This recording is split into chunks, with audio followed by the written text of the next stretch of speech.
Tidak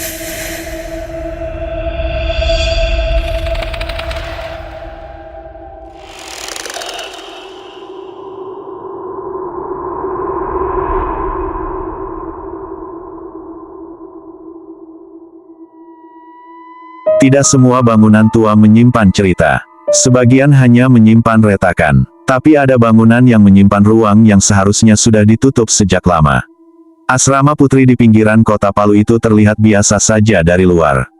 3 lantai, cat krem yang mulai kusam, pagar besi yang selalu dikunci tepat pukul 9 malam.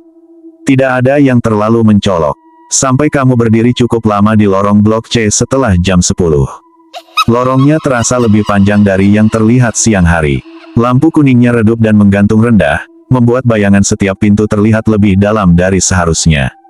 Dan di ujung lorong itu, ada satu pintu tanpa nomor. Dulu pintu itu bernomor 13. Sekarang nomornya dilepas. Bukan karena rusak, tapi karena tidak ingin disebut. Cerita tentang kamar itu tidak pernah diumumkan resmi. Tidak ada catatan tertulis. Tidak ada laporan hilang yang dipasang di papan pengumuman. Hanya bisikan dari penghuni lama ke penghuni baru. Kalau terbangun pukul 1.13, jangan langsung membuka mata. Kalau dengar ketukan 3 kali, jangan menghitungnya. Dan yang paling penting, jangan berdiri terlalu lama di depan dinding yang berbatasan dengan kamar itu. Karena sebelum kamar itu dibagi menjadi 2, sebelum temboknya disemen ulang, sebelum lemari didorong menutup bekas pintu lama. Blok C dulu adalah satu ruangan besar. Dan tidak semua yang pernah berada di dalamnya benar-benar keluar lewat pintu depan. Namaku Alia, dan aku pindah ke asrama itu tanpa tahu bahwa kamarku pernah menjadi bagian dari kamar 13. Sampai malam pertama aku terbangun tepat pukul 1.13. Dan mendengar ketukan pertama. Asrama putri itu sudah berdiri sejak tahun 1998 di pinggiran kota Palu. Bangunannya 3 lantai, cat krem yang mulai mengelupas, lorong panjang dengan lampu kuning redup yang tidak pernah benar-benar terang. Tempat itu terkenal disiplin. Jam 9 malam gerbang dikunci. Jam 10 lampu utama dimatikan. Dan ada satu aturan yang selalu diulang setiap awal semester. Jangan pernah masuk ke blok C kamar 13. Alasannya tidak pernah dijelaskan jelas. Pengurus asrama hanya bilang kamar itu sedang tidak dipakai. Tapi anehnya, pintunya selalu bersih. Tidak pernah berdebu seperti kamar kosong lainnya. Namaku Alia, mahasiswi semester 2 yang terpaksa pindah ke asrama karena kos lama dijual mendadak. Aku tidak percaya cerita-cerita seperti itu. Menurutku setiap asrama pasti punya mitos sendiri supaya penghuni tidak keluyuran. Kamar yang kutempati ada di blok C, tepat di ujung lorong. Dan ya, kamar 13 berada hanya 3 pintu dari kamarku.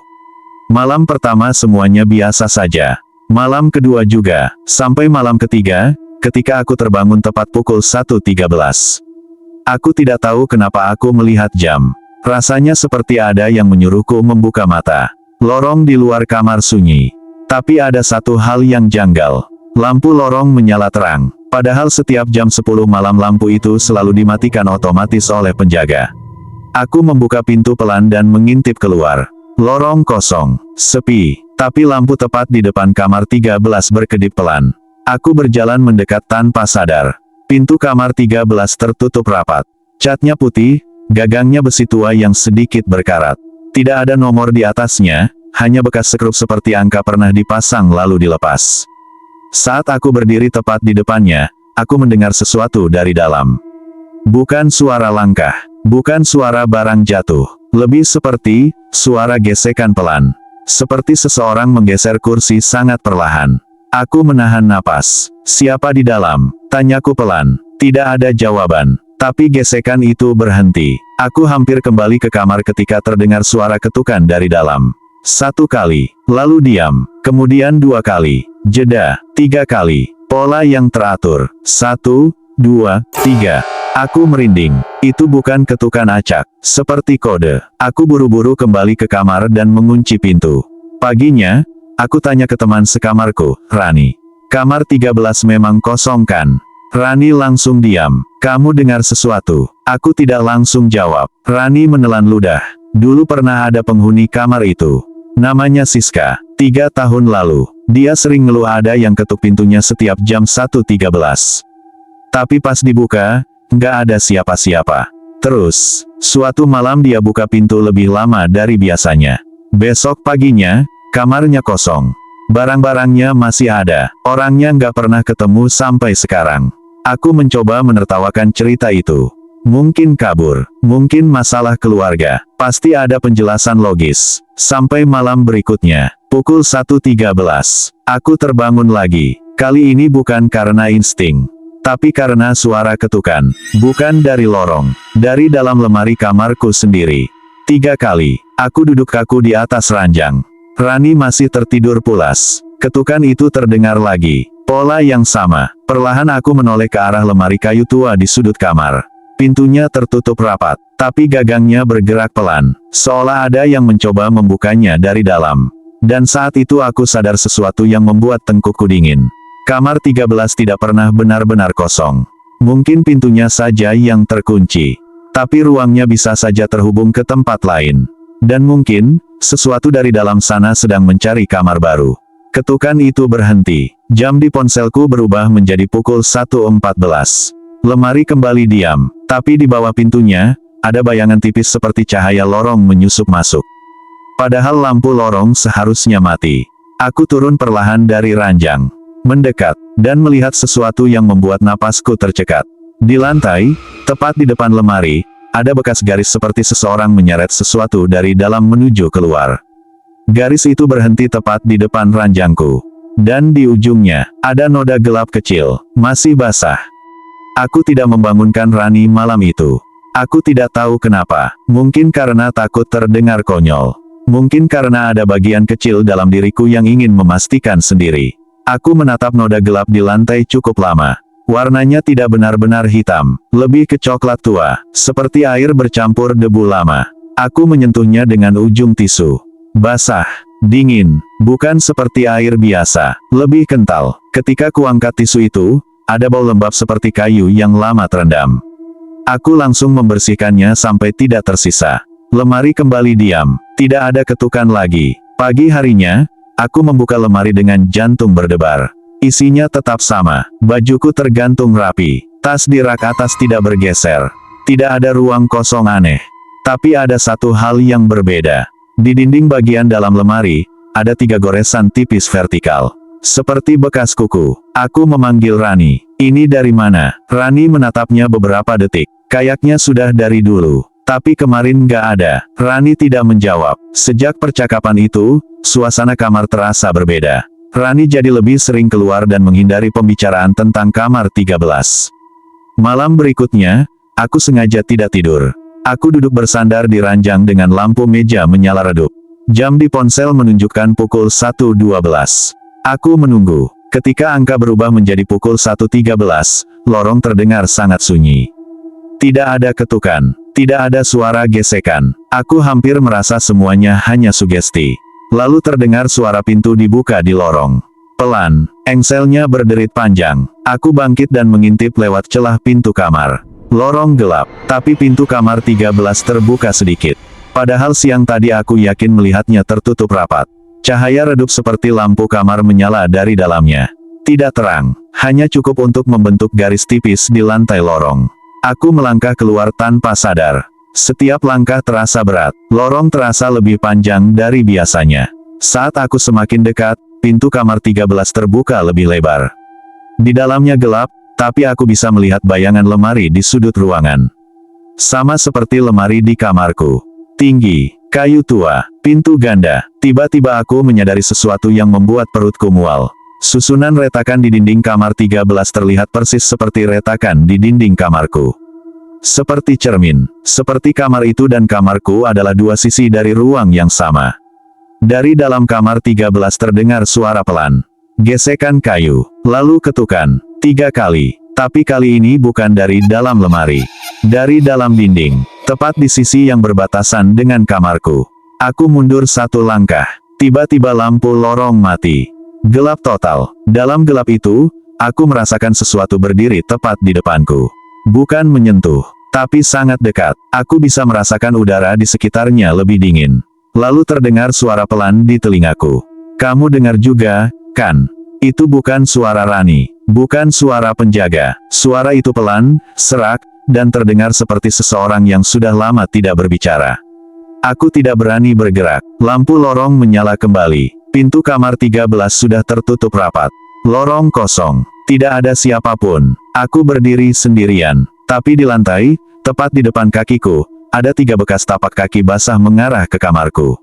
Bukan dari kamarku, menuju kamarku. Dan saat aku menoleh ke pintu kamarku sendiri, aku melihat sesuatu yang membuat darahku terasa berhenti mengalir. Pintunya sedikit terbuka, padahal aku yakin tadi menutupnya rapat. Dan dari dalam kamar, terdengar ketukan. 3 kali, bukan dari lemari, dari bawah ranjangku. Aku berdiri membeku di lorong. Ketukan dari bawah ranjangku terdengar lagi. 1 kali, 2 kali, 3 kali. Tidak keras, tidak tergesa, tapi teratur, seperti seseorang yang tahu aku sedang mendengarkan. Aku melangkah masuk ke kamar dengan napas tertahan. Rani masih tertidur di ranjangnya, membelakangiku. Nafasnya terdengar pelan dan stabil, seolah tidak ada apapun yang terjadi. Ketukan itu berhenti. Aku menutup pintu perlahan. Lampu kamar masih menyala redup. Aku berdiri di tengah ruangan dan menatap ke arah ranjangku sendiri. Spray menjuntai sampai hampir menyentuh lantai, menutupi bagian bawahnya. Tidak ada bayangan mencurigakan. Tidak ada gerakan. Aku berlutut pelan. Tanganku gemetar saat menyibakkan ujung spray. Kosong. Hanya lantai keramik dingin dan koper lamaku yang tersimpan di sudut. Aku menghembuskan napas panjang. Mungkin suara dari lorong memantul.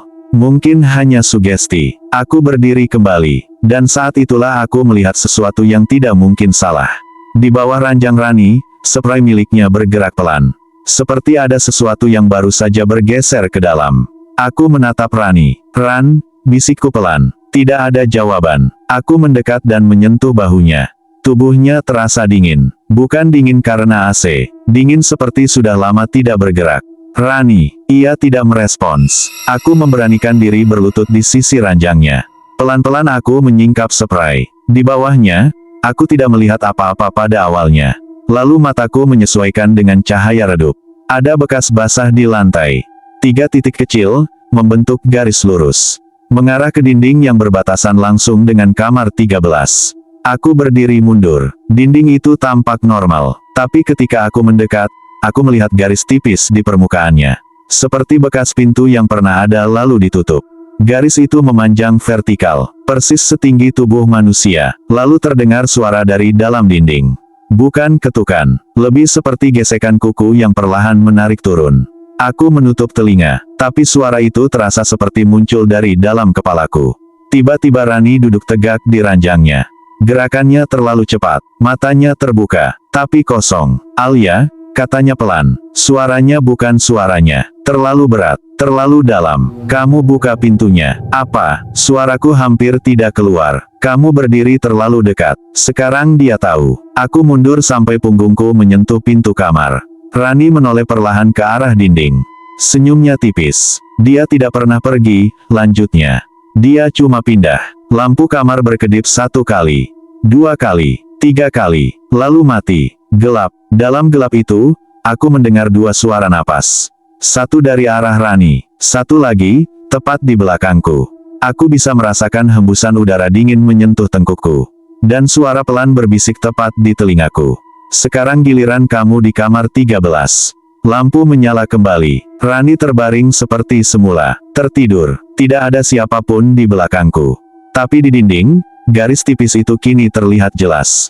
Seperti pintu yang siap dibuka dari sisi lain. Dan gagangnya, perlahan menonjol keluar dari tembok. Aku tidak berani menyentuh gagang yang mulai muncul dari dinding itu. Bentuknya samar, seperti bayangan benda yang berusaha menjadi nyata. Besi tua dengan ujung melengkung, setengah tertanam di tembok kamarku sendiri. Rani kembali terbaring tenang. Nafasnya normal, seolah tidak pernah duduk dan berbicara dengan suara yang bukan miliknya. Aku mendekati dinding itu perlahan. Garis pintu semakin jelas. Bahkan ada celah tipis di bagian bawahnya. Dari celah itu keluar udara dingin yang berbeda dari udara kamar. Lembab, berbau kayu tua, dan sesuatu yang lain. Seperti ruangan yang lama tidak pernah dibuka. Jam di ponselku menunjukkan pukul 1.13 lagi. Padahal tadi sudah lewat. Waktu seperti terseret kembali. Aku sadar satu hal yang membuat perutku terasa kosong. Ini bukan tentang kamar 13 yang terkutuk. Ini tentang siapa yang dipanggil. Dan sekarang, yang dipanggil adalah aku. Gagang itu bergerak sedikit. Tidak diputar, hanya bergetar, seperti ada tangan dari sisi lain yang mencoba mengujinya. Tiba-tiba terdengar suara dari lorong.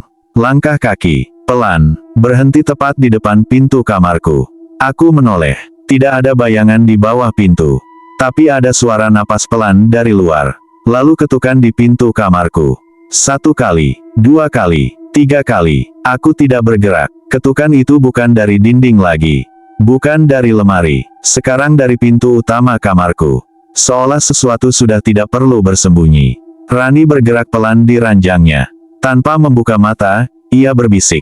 Kalau kamu buka yang satu, yang lain akan terbuka juga. Aku berdiri di antara dua pintu.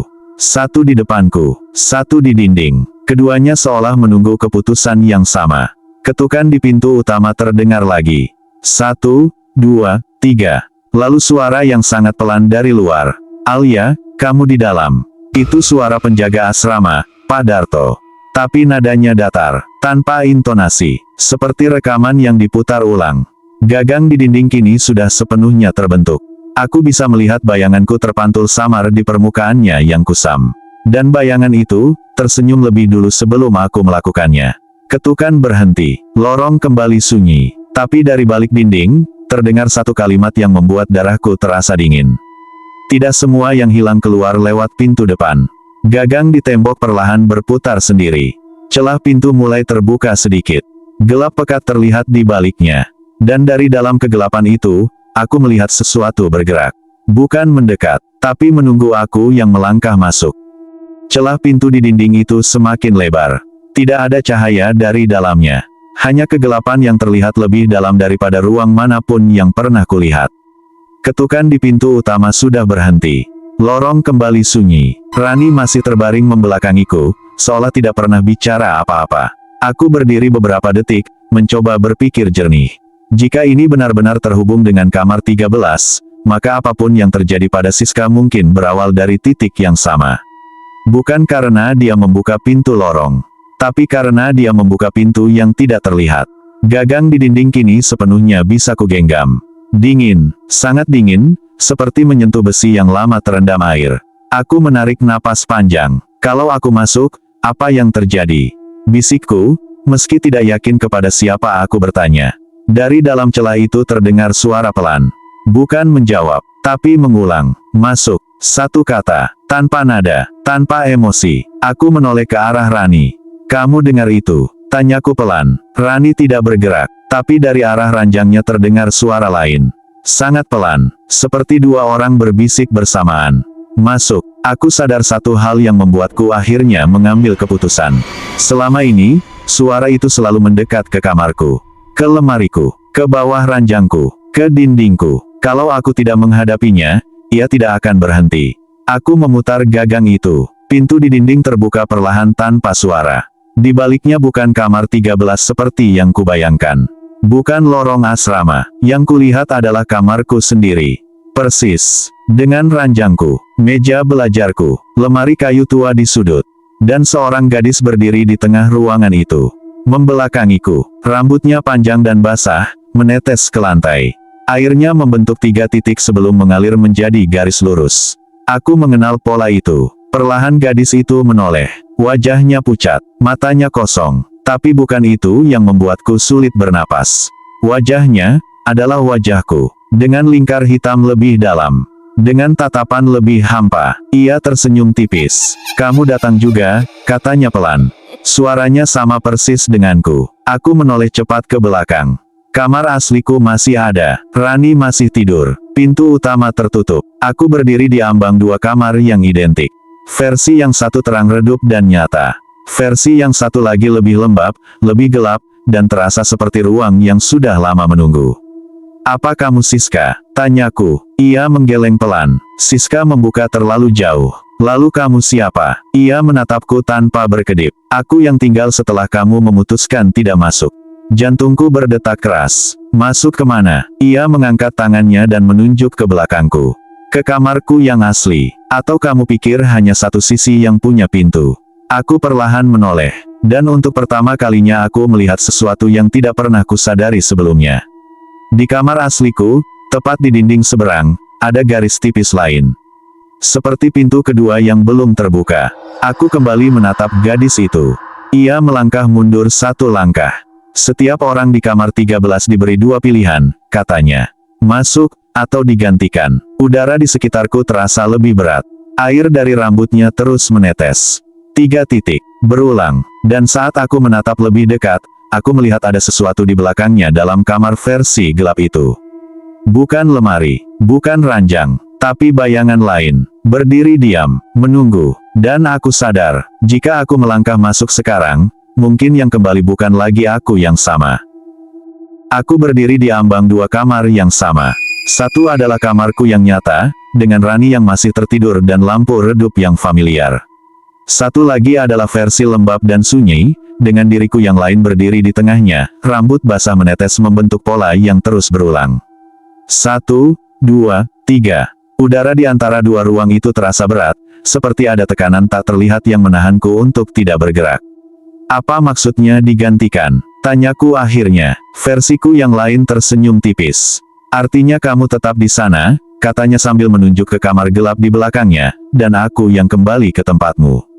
Kenapa harus ada yang diganti? Karena ruang ini tidak bisa kosong. Kalimat itu membuat dadaku terasa sesak. Aku teringat cerita tentang Siska. Kamarnya kosong, barangnya masih ada, orangnya tidak pernah ditemukan. Mungkin bukan hilang, mungkin hanya tertinggal. Kalau aku tidak masuk, tanyaku lagi. Ia memiringkan kepala. Pintu akan menutup, tapi sesuatu tetap harus tinggal. Bayangan di belakangnya bergerak sedikit. Tidak maju, tidak mendekat, hanya bergeser seperti siluet yang menyesuaikan posisi. Aku mencoba berpikir, selama ini ketukan selalu 3 kali. Selalu pola yang sama, mungkin bukan sekadar tanda kehadiran. Mungkin itu hitungan. Batas. Ada berapa orang di sana? Tanyaku pelan. Versiku tidak langsung menjawab. Ia melangkah ke samping sedikit. Di belakangnya, dalam kamar gelap itu, mulai terlihat lebih jelas. Ada lebih dari satu bayangan. Beberapa berdiri dekat dinding. Beberapa seperti duduk di lantai. Diam, menunggu. Wajah mereka samar, tapi aku bisa melihat satu hal yang sama dari semuanya. Mata yang terbuka tanpa berkedip. Kami tidak semua memilih, katanya pelan. Kami tidak semua sempat. Darahku terasa dingin. Dan sekarang giliranku. Ia mengangguk pelan. Tepat pukul 1.13, pintu terbuka. Tepat setelah hitungan ketiga, keputusan harus dibuat. Jam di ponselku berbunyi pelan. Pukul 1.12. 1 menit lagi. Aku menoleh ke kamarku yang asli. Rani masih tertidur. Pintu utama tertutup. Semuanya terlihat normal. Tapi aku sadar, kalau aku menunggu sampai pukul 1.13 lewat tanpa melakukan apa-apa, mungkin pilihan itu tetap akan dibuat. Bukan olehku. Versiku yang lain mengangkat tangan. Air dari rambutnya berhenti menetes. Ruangan gelap di belakangnya terasa semakin luas. Masuk, dan kamu tahu jawabannya, katanya. Atau tetap di sana, dan biarkan kami yang keluar. Jam berubah menjadi pukul 1.13. Terdengar ketukan. Bukan dari dinding. Bukan dari pintu. Tapi dari dalam dadaku sendiri. 1 kali. 2 kali. 3 kali. Udara di sekitarku bergetar pelan. Pintu di dinding mulai menutup sedikit demi sedikit. Bukan karena aku mendorongnya, tapi karena waktu hampir habis. Versiku yang lain menatapku untuk terakhir kalinya malam itu. Pilih, katanya. Dan untuk pertama kalinya, aku menyadari bahwa mungkin kamar 13 tidak pernah mencari korban. Ia hanya menunggu siapa yang cukup takut untuk tidak melangkah, dan cukup ragu untuk membiarkan dirinya digantikan. Detik itu terasa lebih panjang dari seluruh malam yang pernah kulewati. Detik di layar ponsel tetap menunjukkan pukul 1.13. Tidak bergerak, seolah waktu menunggu jawabanku. Pintu di dinding semakin menyempit. Celahnya tinggal selebar bahu. Udara lembab dari kamar gelap itu masih terasa di kulitku. Versiku yang lain tidak lagi tersenyum. Ia hanya menatap. Bayangan-bayangan di belakangnya berdiri lebih dekat sekarang. Tidak menyentuhnya, tidak menyentuhku. Tapi jelas menunggu hasilnya. Aku sadar satu hal yang sejak tadi luput kupikirkan. Selama ini mereka selalu berkata masuk atau digantikan. Tapi tidak pernah menjelaskan satu kemungkinan lain. Bagaimana kalau pintunya tidak perlu dipakai? Bagaimana kalau yang harus ditutup bukan celahnya, tapi hubungan di antara dua ruang ini? Aku mundur satu langkah. Versiku yang lain mengerutkan kening. Kamu tidak punya waktu. Aku tidak menjawab. Aku menoleh ke kamar asliku. Ke dinding yang katanya punya garis pintu kedua. Aku mendekat ke dinding itu. Benar saja, ada garis tipis hampir tak terlihat. Seperti bekas pintu yang belum pernah dibuka. Jika kamar 13 terhubung ke kamarku, berarti kamarku juga terhubung ke sana. Ini bukan lorong satu arah.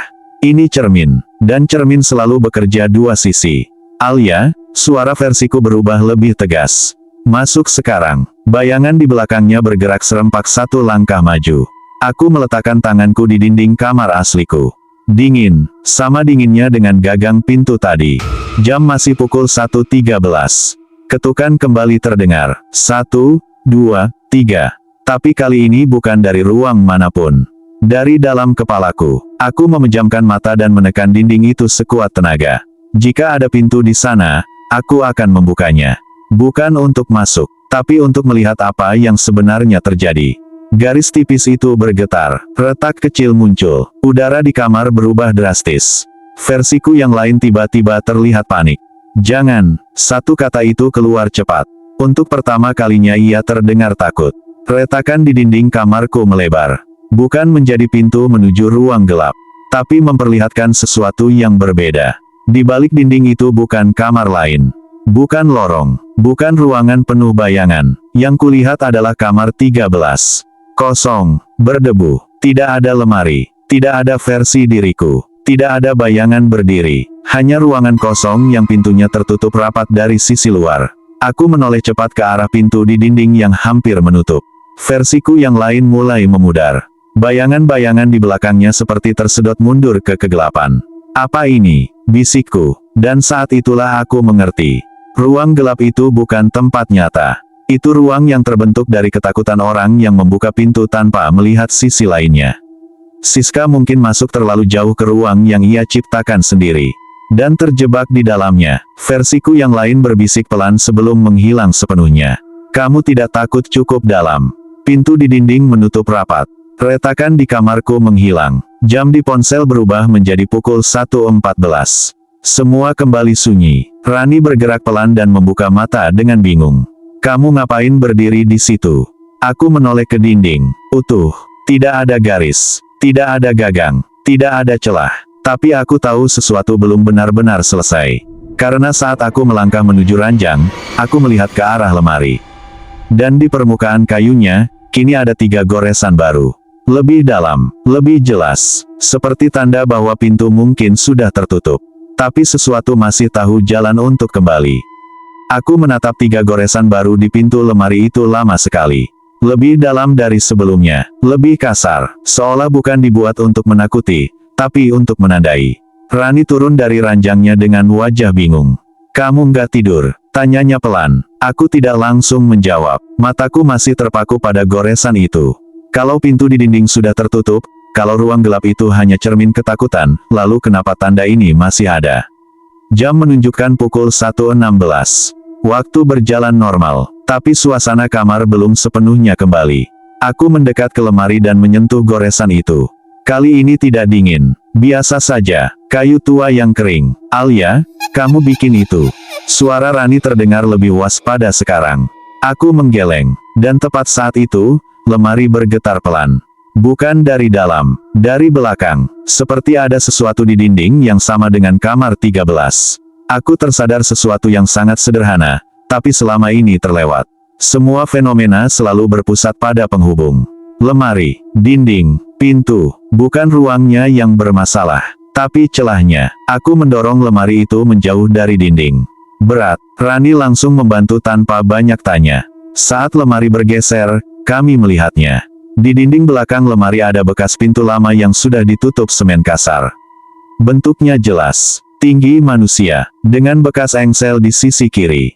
Ini bukan sekadar retakan halusinasi.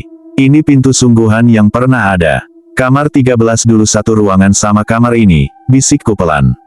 Rani menatapku, wajahnya mulai pucat. Aku langsung mengambil senter dari meja dan menyorot ke bagian bawah bekas pintu itu. Di sela-sela semen, ada celah kecil.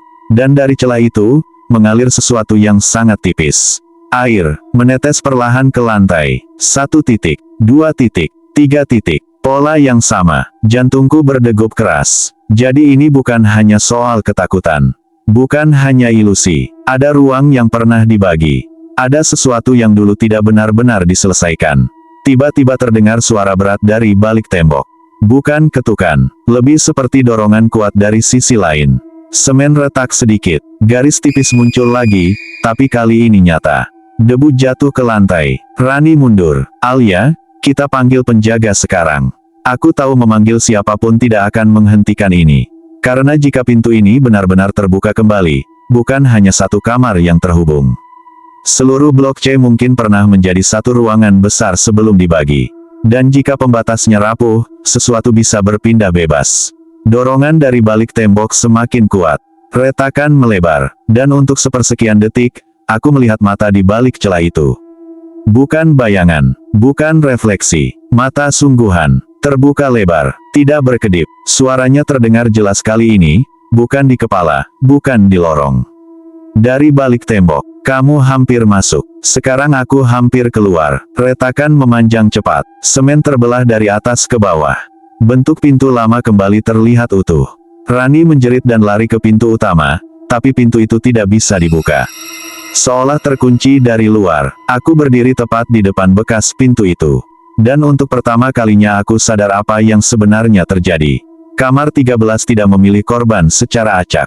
Ia mencari pengganti, bukan untuk keluar, tapi untuk tetap terkurung. Siska mungkin tidak hilang, ia mungkin menjadi penjaga batas. Dan sekarang, batas itu retak karena aku membuka dua sisi sekaligus. Mata di balik celah itu bergerak naik, sejajar dengan mataku. Kamu sudah lihat dua sisi. Kamu tahu jalannya. Retakan kini cukup lebar untuk memasukkan tangan. Udara lembab memenuhi kamar. Dinding bergetar seperti akan runtuh. Aku mengambil keputusan yang tidak kupikir akan kulakukan. Aku melangkah maju. Bukan masuk ke dalam, tapi memasukkan tanganku ke celah itu. Dingin luar biasa, seperti air laut dalam. Sesuatu di sisi lain menggenggam pergelangan tanganku. Kuat, menarik. Aku menahan sekuat tenaga. Kalau memang harus ada yang tinggal, kataku pelan, menahan napas, aku yang tutup pintunya.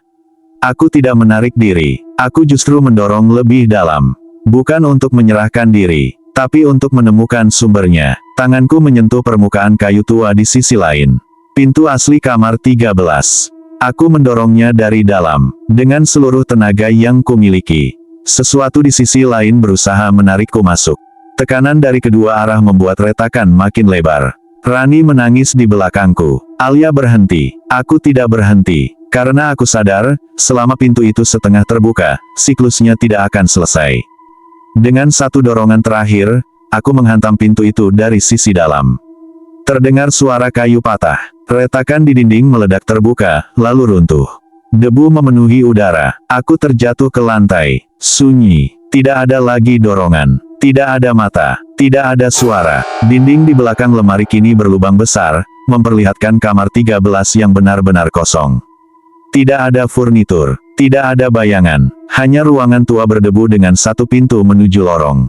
Pintu yang kini terbuka. Penjaga asrama dan beberapa penghuni lain berlari masuk beberapa menit kemudian setelah mendengar suara runtuhan. Semua orang melihat dua kamar yang dulunya satu, kini kembali terhubung oleh lubang besar. Tidak ada yang mengerti bagaimana tembok itu bisa rapuh. Renovasi dilakukan minggu berikutnya. Dinding dibangun ulang dengan bata baru dan semen tebal. Kamar 13 akhirnya dibuka kembali secara resmi. Kosong. Tidak ada apa-apa di dalamnya. Sejak malam itu, tidak pernah ada ketukan pukul 1.13 lagi. Tidak ada lemari bergetar. Tidak ada air menetes 3 kali. Tapi setiap kali aku melewati kamar 13, aku selalu merasa satu hal. Bukan sesuatu yang ingin keluar. Bukan sesuatu yang ingin masuk. Melainkan sesuatu yang akhirnya terkunci kembali. Dan kali ini, bukan karena aku hampir digantikan. Tapi karena aku menutup jalannya dari dua sisi sekaligus. Renovasi Blok C selesai lebih cepat dari perkiraan. Tembok antara kamarku dan kamar 13 kini berdiri lebih tebal, dicat ulang dengan warna yang sama seperti sebelumnya. Tidak ada lagi bekas retakan. Tidak ada lubang. Tidak ada tanda kalau dua kamar itu pernah menyatu. Pihak asrama akhirnya membuka kamar 13 untuk penghuni baru. Seorang mahasiswi tingkat 1 pindah ke sana awal semester berikutnya. Namanya Mira, ceria, banyak bicara, dan tidak tahu apapun soal cerita lama. Aku tidak pernah menceritakan semuanya padanya. Hanya satu hal yang sempat kukatakan saat kami berpapasan di lorong malam hari. Kalau dengar ketukan jam 1.13, jangan langsung buka apapun. Ia tertawa kecil dan mengira aku bercanda. Sudah 3 bulan berlalu, tidak ada lagi kejadian aneh.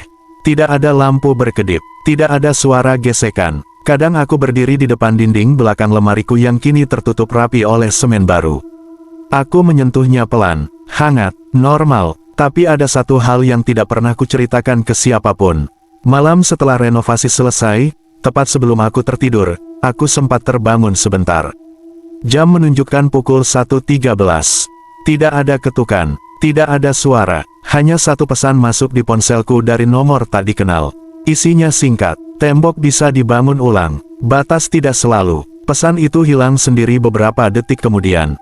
Nomornya tidak bisa dilacak. Sejak saat itu, aku tidak pernah lagi terbangun di jam yang sama. Tapi setiap kali aku bermimpi tentang lorong panjang dengan lampu kuning redup, aku selalu melihat satu hal yang sama. Pintu kamar 13 terbuka sedikit. Bukan karena ada yang keluar, bukan karena ada yang masuk, tapi karena ada sesuatu yang memastikan jalannya tetap ada. Asrama Blok C masih berdiri sampai sekarang.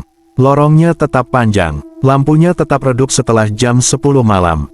Kamar 13 kini terlihat biasa saja, sama seperti kamar lain. Tapi jika kamu suatu hari menginap di sana dan terbangun tepat pukul 1.13, coba dengarkan baik-baik. Kalau terdengar ketukan 3 kali, jangan langsung mencari sumbernya.